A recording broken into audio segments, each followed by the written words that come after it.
கன்னத்தை மெல்லமாய் தட்டுவேன்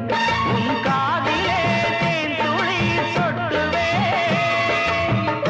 நான் செல்லமாய் திட்டுவேன் இனி ஊடலை தீர்த்துவை ஒட்டுவேன் கட்டிலில் ரெண்டு ஜீவன்கள் துடித்தால் என்ன கடலே உன்னை சூரியன் குடித்தால் என்ன கண்ணே நீ உருகினாய் என் வாய்வழி ஜீவனை பருகினாய் அடியை அடி சின்ன புள்ள ஆவி துடிக்குது கண்ணுக்குள்ள